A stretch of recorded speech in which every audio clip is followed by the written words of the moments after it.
Dusk was falling, black clouds smothering the Dutch sky, as sheets of rain whipped sideways against the trees, lining the road. The wind howled in violent bursts, like distant cries echoing from somewhere inside the dense night. In the middle of that cold, hostile landscape, a young woman rode her bicycle alone, leaning forward, pedaling faster, as if trying to outpace both the biting chill and the uneasy feeling creeping behind her. The glow of the city lights faded in the distance, leaving only a narrow forest trail ahead, muddy, silent, scattered with leaves spinning chaotically in the wind. Anne Faber, 25, squinted through the curtain of rain, each drop stinging her cheeks like needles. Her heartbeat thudded hard, whether from pushing against the wind or from that vague, growing sense that something ahead wasn't right. She couldn't tell. A flash of lightning tore the sky apart, turning the forest into a blinding white tableau for a single instant. Anne stopped at the edge of the path, pulling her dark blue raincoat tighter around her, her breath curling sharply in her throat.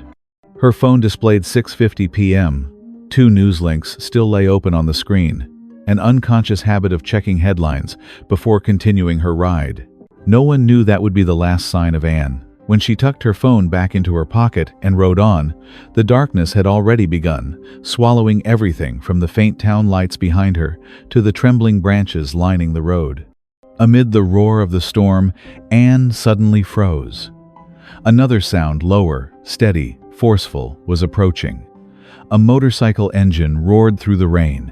Headlights flared from behind, far too close, moving in a way no random passerby would. Like a patient predator, finally deciding to strike, Anne didn't even have time to turn her head before crash.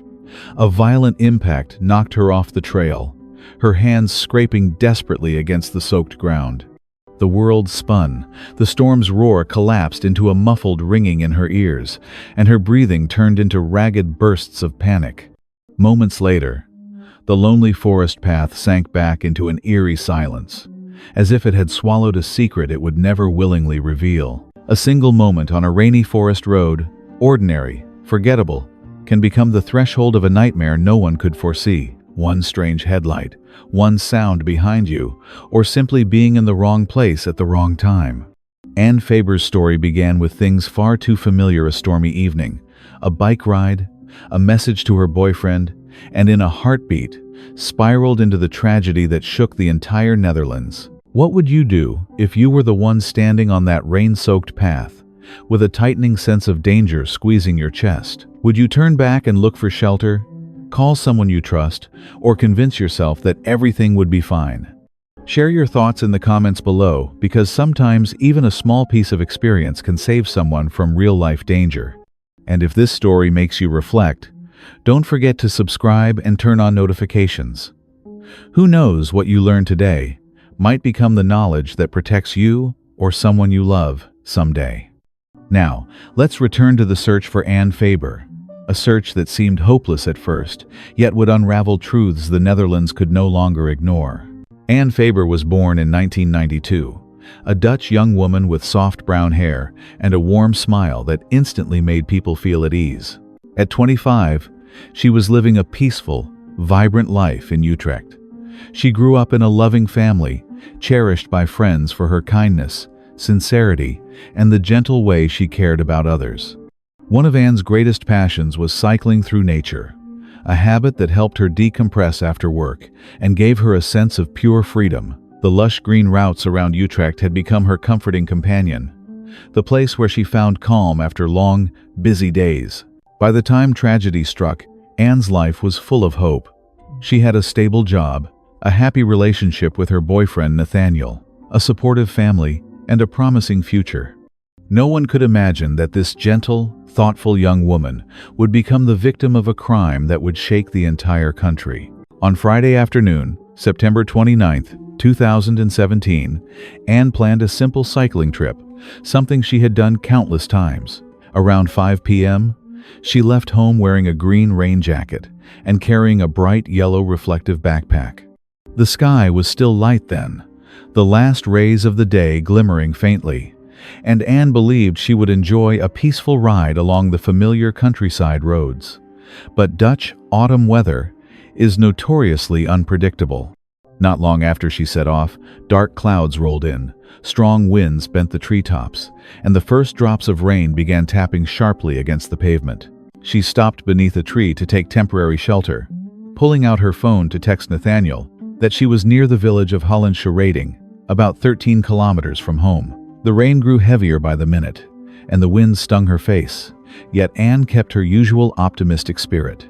A little before 7 p.m., she decided to continue, thinking she only needed to pedal a bit faster to escape the storm. Around 6:50 p.m., with the sky now a deep charcoal gray and the rain pouring relentlessly, Anne paused to take a selfie, a rare moment of lightheartedness in the middle of a violent storm.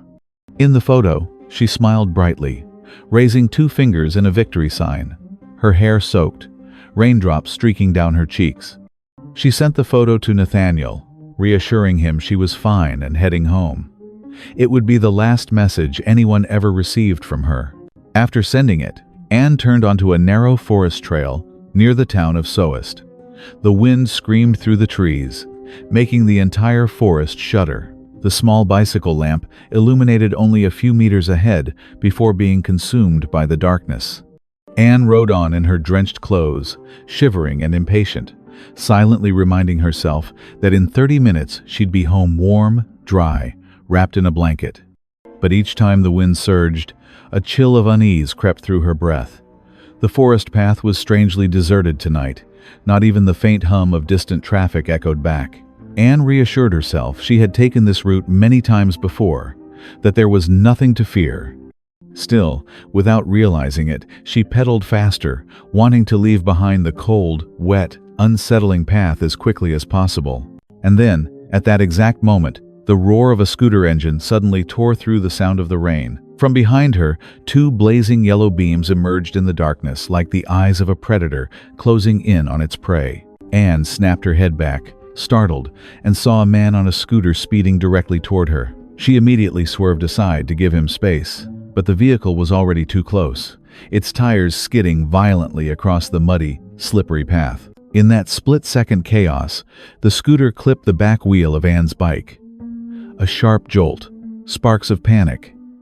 Anne was thrown toward the roadside, her body hitting the cold, rain-soaked leaves. Dizzy and in pain, she pushed herself up with trembling hands, her heart pounding in terror. Under a flash of lightning, she saw a tall figure stepping toward her. The man wore a helmet that hid his face, his entire body soaked, each step carrying a suffocating sense of threat. Are you okay?" Anne stammered, still desperate to believe this was just an accident. He didn't answer. When Anne caught the glint of metal, the cold sheen of the knife he pulled out, her whole body froze. Before she could run, he lunged forward, clamping a hand over her mouth. Anne kicked frantically, fighting with everything she had. "Let me go!" She tried to scream, but the storm swallowed her voice whole. He was overpoweringly strong. One brutal shove slammed Anne back into the mud. In a final desperate attempt, she bit into his hand as hard as she could, trying to break free. He roared in pain, then grew even more violent. A large, rough hand tightened around her throat, pinning her against the freezing ground. In the merciless rain of that autumn night, Anne's plea for help died in her throat, and the darkness began to fold in on her like a door slamming shut on her fate. That same evening, Nathaniel, Anne's boyfriend, was restless with worry. At first, he thought the heavy rain had delayed her and she'd found temporary shelter somewhere. But by around 7:45 p.m., when his messages kept going unanswered, uneasiness began to take hold. He stared at his phone. The system showed Anne had received his selfie at 6:15 p.m., but after 7:45, there was total silence. Nathaniel called again and again. The phone rang, but no one picked up. A cold shiver ran down his spine. Something was wrong. He immediately contacted Anne's family and friends. Outside, the rain kept pounding, the wind slamming against the windows as if reminding them that things were getting worse by the minute. Anne's parents desperately tried calling her, but it was useless. Long, steady rings filled the room, then faded, leaving behind a hollow silence that felt like an omen. In the small house, fear seeped into every corner, as if everyone could sense that something terrible had already slipped beyond their reach. That very night, Nathaniel reported Anne's disappearance to the police and rushed out to search for her himself. He drove along every route she usually took in the afternoons, lowering the car window as he shouted her name into the thick curtain of rain. His face was soaked rainwater mixed with sweat, and his voice had grown hoarse from calling out again and again without a single answer. Anne's friends, alarmed by the news, dropped everything to join the spontaneous search parties. They pointed flashlights into bushes, ditches, and every dark corner along the roadside. But all they found was the wind howling through the treetops and the dense darkness pressing in like a veil hiding something terrible. "Anne, where are you?" Nathaniel muttered, his voice dry and strained. Every time he hit the call button and heard the long, meaningless ring echo into emptiness, his heart tightened as if gripped by a cold, unseen hand. He tried to convince himself that Anne had simply had a bike malfunction, that she was sheltering at someone's house, and by morning she would laugh, telling everyone they had overreacted. But somewhere deep inside, he knew the darkness of that night carried something profoundly wrong. By dawn the next morning, Utrecht police officially opened an investigation into Anne Faber's disappearance. On paper, this could have been a case of losing her way in the dark, or an accident caused by the storm. The night she vanished, the Netherlands had indeed been battered by severe weather, and under those conditions a slip on wet ground, a fallen branch, or a flooded path could have been enough to cause danger.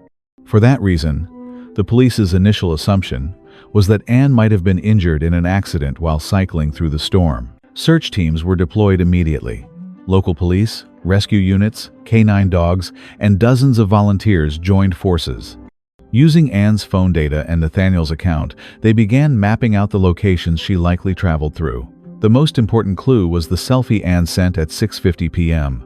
From the metadata in the photo, investigators pinpointed her at a deserted intersection on the outskirts of Barn, right along the southern edge of the Soest forest. It was the last confirmed sign of Anne before she vanished. For the first 2 days, dozens of rescue workers combed the winding forest trails, sweeping their flashlights across every bush, ditch, and patch of earth where someone could be hidden from sight.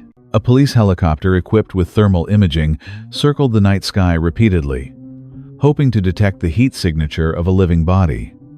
But every effort fell into silence.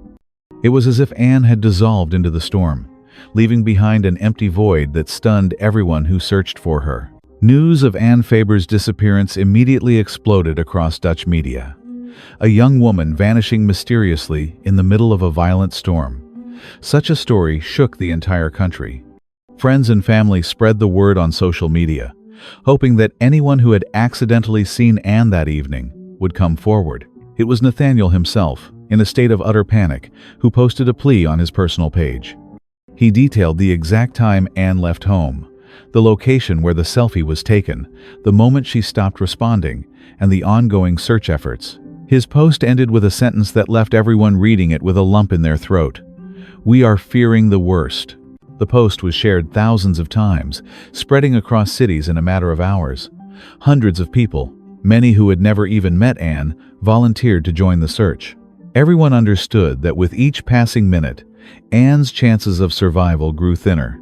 In the freezing heavy air of early October, the entire city of Utrecht seemed to breathe in unison, holding on to the same fragile hope that Anne was still alive, somewhere, waiting to come home. On the third day after Anne vanished, the seemingly hopeless search suddenly produced a lead, but it was a cold, chilling kind of lead that sent a shiver through everyone involved. On the afternoon of October 3rd, 2017, a group of Anne's friends searching the Huister Heide forest, an isolated, damp area near Den Dolder, spotted something caught at the edge of a water-filled ditch. They approached with a sinking feeling, and their hearts clenched the moment they recognized it. A dark green rain jacket, streaked with mud, the same raincoat Anne had been wearing that night. No one said a word, but everyone understood. This was not the sign of someone who was simply lost or injured. The coat had been discarded carelessly by the roadside. Beside it were broken branches and unfamiliar footprints pressed deep into the mud, evidence of a brief struggle followed by someone leaving the scene in haste. Police immediately sealed off the area, collected evidence, and sent the coat to the lab. And just a few hours later, the entire direction of the investigation veered sharply. On the damp, cold fabric were traces of mud, stray fibers, hair. But what froze the forensic technicians in place was a DNA sample, one that did not belong to Anne. When the sample was run through the National Offender Database, a name appeared on the screen that left investigators stunned. Michael P., 27, residing in Zeewolde. He wasn't just someone with a record. He was a dangerous sexual offender who had been convicted of raping 2 teenage girls in 2010, even using a firearm to threaten them. His criminal history read like a dark biography: theft, violence, armed intimidation, rape. For that string of crimes, he had been sentenced to 11 years in prison. And yet, in 2017, the exact time Anne went missing, Michael was not behind bars. The unthinkable had happened. After serving only 5 years, he had been transferred to a social reintegration program, living in a psychiatric facility in Den Dolder for therapy and preparation to rejoin society. Even worse, he was allowed to go outside without supervision. And in a blow that shattered the nation's trust, it was discovered that the facility had never been given his full sexual offense file. They believed he was merely a patient with psychological issues, not a man who had threatened victims with a gun and raped minors. That negligence would later unleash a wave of public outrage unlike anything the Netherlands had seen in years. But at this moment, the only thing police cared about was one question: what did Michael P. have to do with Anne's disappearance? His DNA showing up on her raincoat was almost undeniable proof that he had made contact with her that night. Surveillance teams immediately began monitoring his every move. He continued going in and out of the psychiatric facility, behaving normally, or at least appearing to. But everyone knew, if he truly was the culprit, every passing minute could mean evidence destroyed or a crime buried deeper. On the night of October 8, 2017, exactly 9 days after Anne vanished, police decided they could not wait any longer. A covert tactical unit moved in on the building where Michael was staying inside the Psychiatric Institute's grounds. When officers stormed in, Michael immediately resisted. He struggled violently, tried to break free, even lashed out at the officers. The fight exploded in the dark corridor, shouts echoing throughout the building. In the end, Michael was subdued, his shoulder dislocated, several ribs fractured from resisting, but he remained fully conscious, fully capable of looking straight into the police officer's eyes, as if everything was only just beginning. And in that moment, the Netherlands realized the key piece of the puzzle was finally in their hands, while the horrifying truth behind it all was still waiting to be uncovered. When taken to the Utrecht police station, Michael P. maintained a chillingly blank expression. He sat motionless, eyes fixed on nothing, showing neither fear nor anxiety. For the first 2 days, he refused to cooperate entirely, demanding a lawyer, then shutting down every question with total silence. It was an intentional quietness, like he was waiting for someone else to make a mistake or for time itself to save him. His defiance made even the most seasoned investigators clench their fists in frustration. Meanwhile, every hour that passed crushed one more thread of hope that Anne might still be alive. Her family was nearly broken by despair, and Nathaniel sat like stone, staring at his phone all night, praying for a call from the woman he loved. The police knew they could not rely on Michael's cooperation. They needed evidence. They needed to trace his movements to corner him. A full search of Michael's room at the psychiatric facility began immediately. In the cluttered space, personal items, phones, computers, belongings, they combed through every centimeter. And here, they found the first crucial clue: a gray scooter Michael had been using in recent days.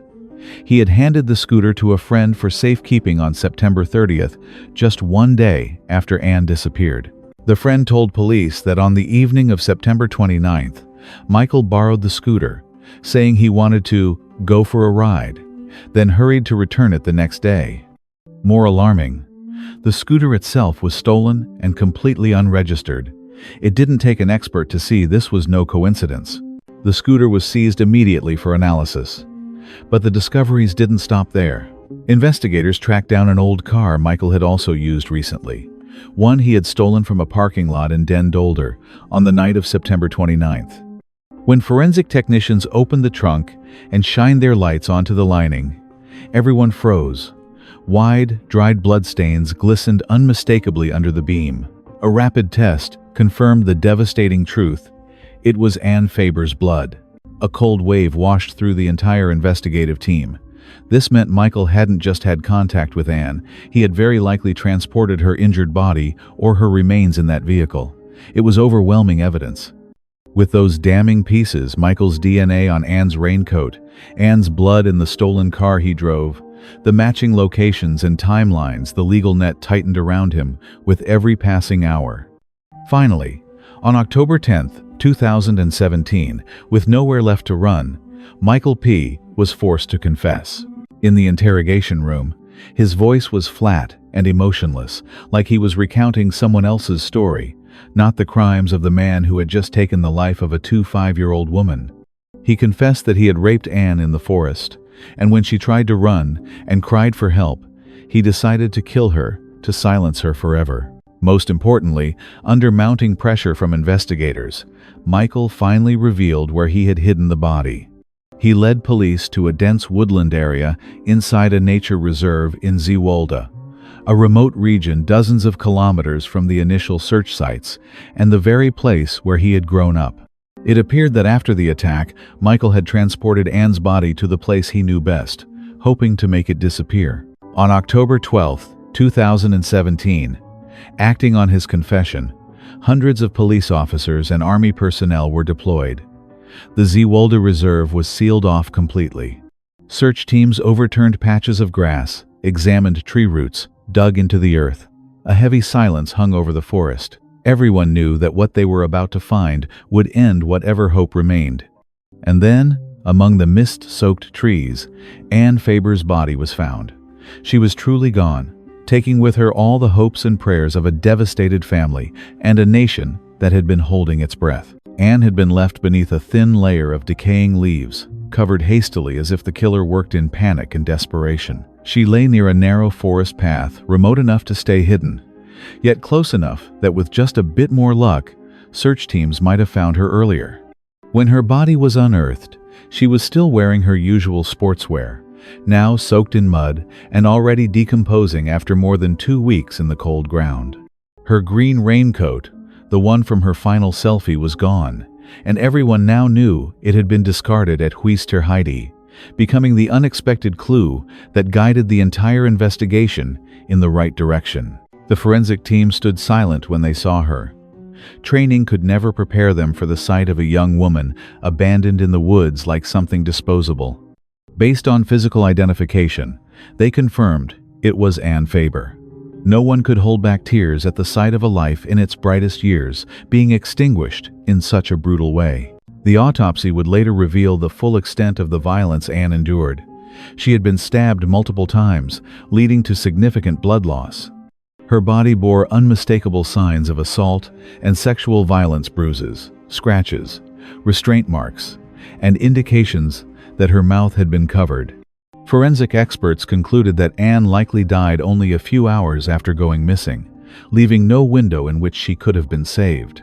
Her phone and handbag were later found in a shallow pond near the Den Dolder psychiatric facility, most likely thrown there by Michael as he fled, attempting to erase his trail. The news that Anne Faber had been found dead left the Netherlands in shock. Her family collapsed under the weight of grief. Anne's father, through choking sobs, could utter only one sentence to the press: "The worst scenario has happened."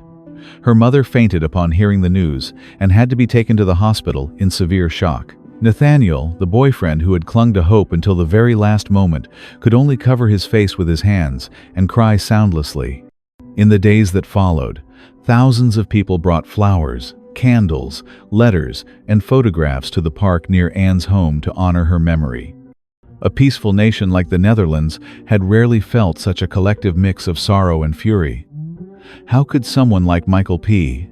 ever have been allowed to walk free? With the body recovered and the perpetrator confessing, the Anne Faber case entered its legal phase. Investigators now had to reconstruct every step of the crime, from the tragic first encounter to the moment Anne was killed, preparing a prosecution file with no room for doubt. And from here, the darkness of September 29th, 2017 would begin to reveal its horrifying details, piece by piece. Based on Michael P.'s testimony and the evidence collected, investigators reconstructed the events as follows. That evening, Michael left the Den Dolder Psychiatric Facility on the stolen scooter, roaming through the Soest Forest with the intention of finding an opportunity to steal or simply to satisfy the twisted urges that had been simmering inside him for years. He carried a sharp knife with him, the same kind of weapon he had used to threaten victims in previous assaults. Around 7 p.m., under the storm and suffocating darkness, he spotted Anne cycling alone. It was one of those moments when a single disturbed mind is all it takes to turn chance into catastrophe. He quietly followed her, letting the heavy rain drown out the sound of the scooter's engine. When he reached a stretch of road where no one else was around, he accelerated and rammed straight toward her. The impact sent Anne crashing to the ground, so shocked she barely had time to understand what was happening. Michael jumped off the scooter and lunged at her. Anne screamed, struggling desperately, but her cries were swallowed by the wind and rain. Michael twisted her arms behind her back and pressed the blade to her throat, forcing her into silence. Terrified, Anne begged him to stop, offering him her money, her belongings, anything. But he didn't want her possessions. In the delirium of his predator's instinct, Michael dragged Anne off the trail and deeper into the forest, into a place where no one would hear her cries for help.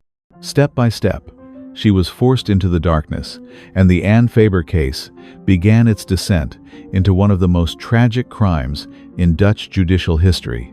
In that isolated, merciless forest, with nothing but rain and cold swallowing the night, Anne was pushed into the most hopeless moment of her life. Michael forced her into grotesque acts he had nurtured, in the shadows of his own depravity, an instinct twisted far beyond anything human. Anne was brutally assaulted, her body in pain, her spirit torn apart. She bit back her tears, enduring with the faint, desperate hope that if she survived this moment, he might keep his word and let her go. When Michael stepped away briefly to pull up his clothes, a tiny window of opportunity opened, and that sliver of time became her entire chance at survival. In a burst of sheer instinct, Anne sprang to her feet, grabbed a branch from the ground, and struck him hard across the head. The blow sent Michael reeling backward. Without daring to look behind, Anne bolted toward the trail, her legs splashing through the mud as if she were running from death itself. She ran, gasping, her heart pounding violently in her chest. Then, through the thick curtain of rain, a bicycle light flickered in the distance. Someone else, a passerby, a chance to live. Anne screamed with every last ounce of strength she had. "Help me!" Her desperate cry tore through the storm, a final plea for salvation. But that scream was also the spark that ignited Michael's panic. He knew that if Anne was seen or heard, it would all be over. Cornered, his animalistic rage exploded. Michael rushed at her from behind, grabbing her by the hair just as she reached the edge of the trail.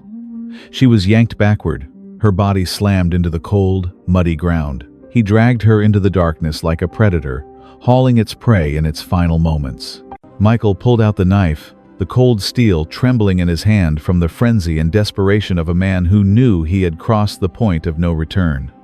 Anne struggled, trying to scream one last time, "Help me!" But the cry was swallowed by his rough hand, clamping over her mouth. "Shut up!" Michael roared, and then he brought the knife down. The first strike pierced through her thin clothing. Anne screamed. He lunged forward, stabbing again and again. In the rain, blood mixed with water, and Anne's body slowly weakened. Her breath came in fast, shallow bursts, then grew faint. Her eyes widened fear, pain, confusion before they began to dim. Michael kept stabbing until the body beneath him stopped moving entirely, a moment as cold and merciless as the storm around them. When Anne fell, blood at the corner of her lips dissolved into the rain, flowing into a thin, pale red streak. The night sky loomed dark and indifferent, bearing witness to her tragic end. Anne Faber died on the night of September 29, 2017, her 25-year life ending in silence in the Soest forest. For investigators, once Michael P.'s testimony was matched with the evidence, they were shaken by the level of calculation and coldness he displayed. This crime carried the signature of a practiced predator, choosing a deserted area, using the storm to ensure there were no witnesses, approaching silently on a scooter, attacking from behind, subduing his victim quickly, then disposing of the body in a systematic way. Most terrifying of all, Michael did not know Anne. No personal motive, no connection, no grudge. All it took was for Anne to be in the wrong place at the exact moment he was hunting. That alone sealed her fate. For months afterward, the Netherlands was haunted by one question: what turns a human being into a monster like this? Michael P.'s psychological file revealed a deeply dangerous individual from the very beginning. He grew up in a chaotic, violent household with no affection. As a child, he showed signs of aggression, drug abuse, and a fascination with tormenting those weaker than him. By the time he reached his 20s, he committed a series of extremely brutal rapes and sexual assaults. When he was arrested in 2010, psychiatric experts warned that he exhibited traits of antisocial personality disorder, ASPD, marked by an absence of remorse, disregard for moral norms, and a desire to inflict suffering. Some specialists even noted clear characteristics of a psychopath: intelligent, manipulative, but utterly devoid of empathy or human feeling. This explained why, immediately after killing Anne, he remained disturbingly calm, returning to the psychiatric facility, behaving as usual, even sleeping peacefully through the night, before cleaning up the scene the next day. At a later hearing, the judge used some of the harshest words ever spoken in a Dutch courtroom to describe him: a man without a conscience, cruel beyond imagination. And then, voice-breaking, the judge added, the fear and agony Anne must have endured were unimaginable. The courtroom fell silent. No one could deny the monstrous cruelty of what he had done. According to his own account, Michael's immediate motive was sexual desire. He saw a young woman cycling alone and decided to attack her. But that explanation alone did not capture the full horror of his actions. The more frightening aspect was the cold, deliberate precision in everything that followed. When Anne cried for help, Michael did not hesitate for a single second. He struck to kill. He carried a knife from the beginning, chose a stormy night, a deserted forest path, and a location ideal for hiding a body.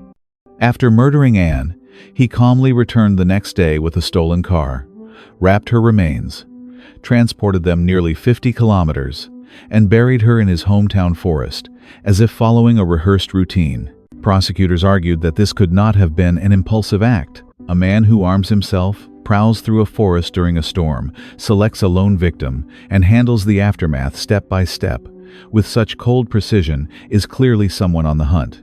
It didn't matter who the victim was. All that mattered was that the first person he encountered that night was alone, and Anne, by pure chance, became the target. Another aspect that pushed Dutch public outrage to its breaking point was the sheer negligence of the justice system, the deadly loopholes that opened the door for the Anne Faber tragedy. According to the 2012 verdict, Michael P. should have remained in prison until 2023. But, during his original trial, he deliberately refused to undergo psychiatric evaluation, preventing the court from issuing a mandatory post-sentence supervision order. This meant he served a normal prison sentence with no psychological monitoring whatsoever, an alarming omission for a violent sexual offender who had severely injured his victims. A few years into his sentence, Michael exploited yet another legal loophole to find a way out even sooner. He requested a transfer to a psychiatric institution under the voluntary treatment category, where regulations were more flexible and supervision far more lenient than in prison.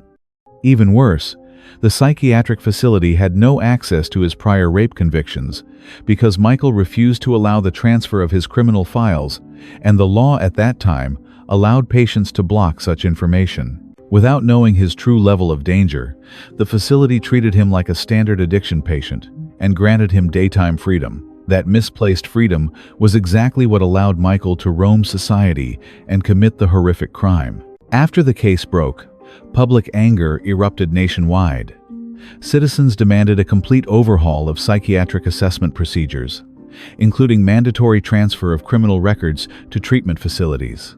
The Dutch Minister of Justice at the time, Ferdinand Grapperhaus, was forced to publicly acknowledge the system's failures and vowed to reform the law so something like this can never happen again. Once all procedural steps were completed, a massive case file spanning hundreds of pages was submitted to the court in early 2018. By June 2018, the trial of Michael P. at the Utrecht District Court officially began, drawing nationwide attention. He was charged with premeditated murder, rape, kidnapping, and assaulting law enforcement officers.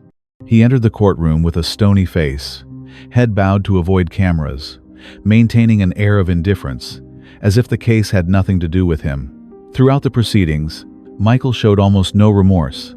His statements were evasive and contradictory, which the judge immediately noted as insincere and manipulative attempts to lessen his punishment. One of the clearest examples was his claim that he never intended to kill Anne, insisting that he only meant to rape her and walk away. Prosecutors shut this down instantly. A man who had no intention to kill does not carry a knife, does not stab a victim repeatedly, and does not dispose of a body with such precision. Every piece of evidence presented struck directly at the absurdity of his defense. In the end, Michael could do nothing but remain silent. Anne's family attended the trial with a framed photo of her smiling, an image painfully at odds with the cruelty of the man responsible for her death. When given the chance to speak, Anne's father stood up, his hands trembling but his eyes unwavering. He looked directly at Michael and said, his voice breaking, "To be honest, I wish I had the right to punish the one who did this. The pain in my heart is unbearable." The courtroom fell silent. Many in attendance could not hold back tears, because his words spoke for the grief of millions of Dutch citizens who had mourned with the family for months. Anne's mother was too devastated to speak. She simply held her daughter's photograph, sobbing, her shoulders shaking. Through it all, Michael kept his head down, expressionless, unreactive, showing not a single trace of remorse. His coldness only deepened public fury, confirming what many already believed. They were not looking at a man capable of guilt, but a hollow, emotionless shadow who had stolen the life of a young woman who should have been living an ordinary and warm life. Prosecutors emphasized the extreme gravity of the crime, calling what happened to Anne utterly repulsive and a nightmare scenario for every woman. Throughout the arguments, they repeatedly stressed that this was not a sexual assault that escalated into homicide. It was a deliberate act of targeted violence, carried out with the cold precision of a predator. For that reason, they considered requesting a life sentence, the harshest punishment available under Dutch law. However, the law had a critical limitation. A life sentence cannot be combined with compulsory psychiatric treatment, TBS. This left the prosecution with a dilemma. They needed to ensure two things. Michael P. had to be incarcerated for a very long time, and he needed to be placed under indefinite psychiatric supervision, so he could never harm anyone again. After careful assessment, prosecutors reached their final request: 28 years in prison, followed by indefinite TBS. In practice, this was close to a life sentence. Even after serving 28 years, Michael would remain detained in a psychiatric institution until experts deemed him no longer dangerous, something highly unlikely for someone with his psychological profile. In July 2018, the Utrecht District Court found Michael P. guilty of murder, rape, and related charges. He was sentenced to 28 years in prison, followed by compulsory detention in a psychiatric facility after his sentence, exactly as requested by the prosecution. The court also ordered him to pay €56,000 in compensation to Anne's family for funeral costs and the immeasurable emotional damage they suffered. This verdict showed the court fully agreed with prosecutors that Michael's crimes deserved the harshest punishment allowed by law. The presiding judge looked him in the eye and said plainly that he was a man without a conscience, emphasizing that carrying a knife, launching a surprise attack, committing rape, and then killing Anne to silence her clearly demonstrated premeditation and preparation. The judge also condemned him for refusing to give a full account of what happened, leaving the victim's family with questions that would never be answered. Michael P. listened to the verdict with the same empty expression he had worn throughout the trial. No remorse, no fear, nothing. Perhaps he understood there was no escape from justice. For Anne's family, the sentence could never heal the loss of their daughter, but it brought a measure of closure. Anne's father said he was satisfied with the court's decision and hoped the killer would never again have the chance to harm anyone. The Dutch public largely agreed, viewing the 28-year sentence with TBS as appropriate, though many still felt it was too soft given the brutality of the crime. In the aftermath, Dutch law was amended to limit early release for violent sexual offenders and strengthen information-sharing protocols between prisons and psychiatric institutions. A heavy but necessary legal legacy forged from Anne's tragedy. The Anne Faber case formally concluded with a severe sentence for Michael P., but nothing could compensate for the pain left behind. Anne's life ended forever at age 25, a time when her future should have been brightest.